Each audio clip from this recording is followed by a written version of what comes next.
네, 안녕하세요. 전국에서 많은 투자자가 이 주식에 물렸다고 전 생각하거든요. 그러면서 동시에 일부 투자자들은 또 수익을 낸 주식으로 볼 수 있고요. 오늘은 에코프로 차트를 분석해 보겠습니다.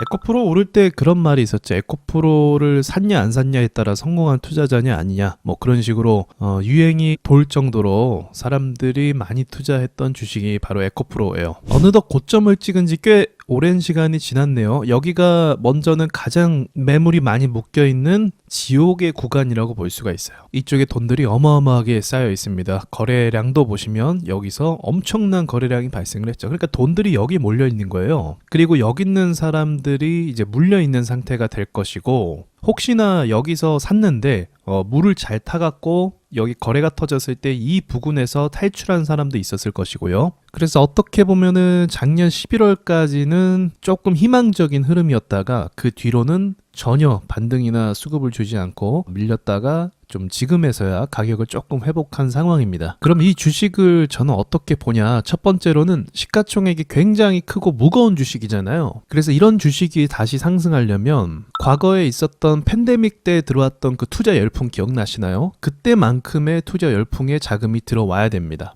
이게 시장에 쏟아지는 돈은 한정이 돼 있어요. 이렇게 생각을 하시면 돼요. 코스닥 시장이나 코스피 시장이 글로벌 증시에서 그렇게 매력적인 시장은 아니거든요. 여러 가지 변수나 악재 요인들이 좀 자주 있다 보니까 돈들이 막 몰리거나 쏠리거나 그러기는 쉽지 않아요. 전 세계 증시에 쏟아지는 돈들의 규모는 정해져 있을 거란 말이에요. 근데 그 중에 한국에 쏟아지는 돈의 규모는 한 요 정도 됩니다. 그럼 이 수많은 글로벌 증시 자금들이 우리나라로 몰려들기 위해서는 한때 제가 조금 전에 말했던 팬데믹 때에 불었던 그 투자 열풍이 불어야 한국 주식이 막 오를 거 아니에요. 투자 열풍이 불어서 그때 외인들도 관심을 갖고 투자 비중을 늘리게 될 수 있는 겁니다. 그러면 평균치보다 한국 증시에 쏟아지는 돈들의 규모가 더 커지기 때문에 지금 보시는 이 에코프로의 무거운 주식도 끌어올릴 수 있는 힘이 발생하게 되는 거죠. 자, 여기도 보시면 에코프로가 크게 오를 때의 차트 모양이에요. 일정한 속도로 계속 올랐죠. 세력들이 일부러 의도적으로 이렇게 만든 겁니다. 그리고 나서 에코프로를 관심받게 한 다음에 투자자들이 투자 열풍을 일으켜서 에코프로를 투자하지 않으면 실패한 투자자라는 그런 유행어까지 돌 정도로 사람들에게 관심을 갖게 만들고 투자 열풍을 다시 만들었다는 거예요. 그러니까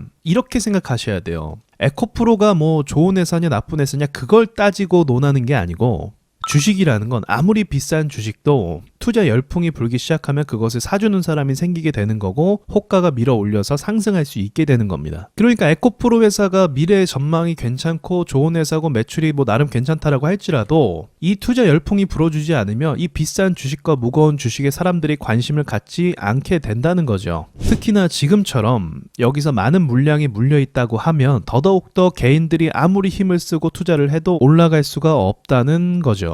단적으로 좀 차트를 보면서 말씀드리면, 이렇게 투자 열풍이 불고 이 종목에 관심이 많이 가졌을 때 2조 가까운 거래대금들이 터졌고 고점에서는 뭐 4조 정도의 거래대금이 터졌습니다. 여기에서만 10조라고 볼 수 있는 거고 다 합치면 20조가 넘을 수도 있겠죠. 돈들이 그만큼 많이 거래가 된 거예요. 여러분, 하루에 정말 주식시장에서 인기가 많은 주식도요, 거래대금이 1조를 넘기가 쉽지가 않아요. 하루 만에. 대단한 거거든요. 여러분, 초전도체 이슈가 강하게 붙었을 때 신성 델타테크 고점에서 거래대금이 1조가 넘게 터졌어요. 근데 평균적으로는 1조를 넘기지 못했고 5천억 이상 정도를 유지했습니다. 신성 델타테크 최근에 초전도체 때문에 엄청난 관심을 받고 많은 사람들이 투자를 했죠. 그런데 최고점 거래 대금이 1조 7천억 정도가 돼요. 그것도 투매가 나와서 1조 7천억인 거죠. 그러니까 아시겠죠? 에코프로가 다시 오르려면 그 정도 돈의 규모가 들어와야 되는데 신성 델타테크도 엄청난 투자 붐을 일으킨 종목이죠. 에코프로도 그렇게 투자 열풍을 일으킨 종목이죠.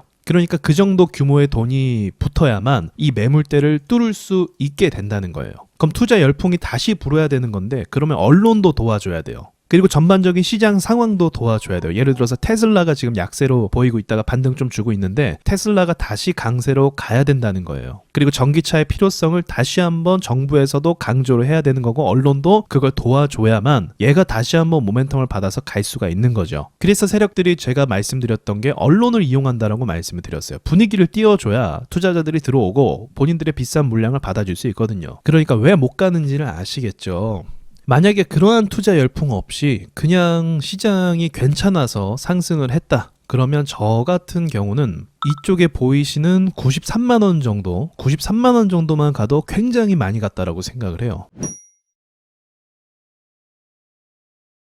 추가로 한 가지 좀 희망적인 거를 말씀드리자면 지금 코스닥 차트 분위기가 그렇게 나쁘진 않아요. 상승하는 각도나 힘이나 이런 부분들이 꽤 괜찮단 말이죠. 그래서 950포인트를 넘어서서 투자 열풍이 다시 불 수 있는, 분위기를 반전시킬 수 있는 흐름으로 간다고 하면 에코프로도 거기에 맞춰서 같이 돈이 붙을 가능성도 있습니다. 참고로 950포인트 근처에서 어떤 일이 일어났었냐면 이때가 에코프로가 폭락했을 때예요. 에코프로 하나가 폭락하니까 이렇게 됐단 말이에요. 그러니까 이때 당시에 작년 7월, 8월 당시에 에코프로가 시장을 완전히 지배하고 있었습니다. 코스닥의 전체 시가총액이 그렇게 작지 않잖아요. 근데 그 종목 하나가 이렇게 흔들 정도면 얼마만큼의 돈이 들어와야 된다는 말이 되겠어요. 그래서 결론을 말씀드리자면 차트 분석적으로 봤을 때 시장이 괜찮으며 93만 원까지도 가능성이 있다. 먼저 그렇게 말씀드리고 싶고, 이 종목이 전고점을 뚫고 다시 가려면 2020년도에서 2021년도 사이에 벌어졌던 그 투자 열풍이 다시금 불어야 된다. 그 정도 돈의 규모가 들어와야 얘를 끌어서 올릴 수가 있다고 말씀드릴 수 있을 것 같아요. 그런데 그 투자 열풍이 불지 안 불지는 아무도 알 수 없는 거고, 테슬라 포함해서 2차전지 전기차 섹터가 갑자기 호재를 받아서 상승하게 된다면 그때는 가능성이 있다라고 생각합니다. 미국 시장 같은 경우는 돈들이 쏟아지고 있거든요. 그 돈들이 그냥 뭐 1% 정도만 한국 시장으로 들어와도 저는 엄청난 상승이 될 거라고 보고 있는데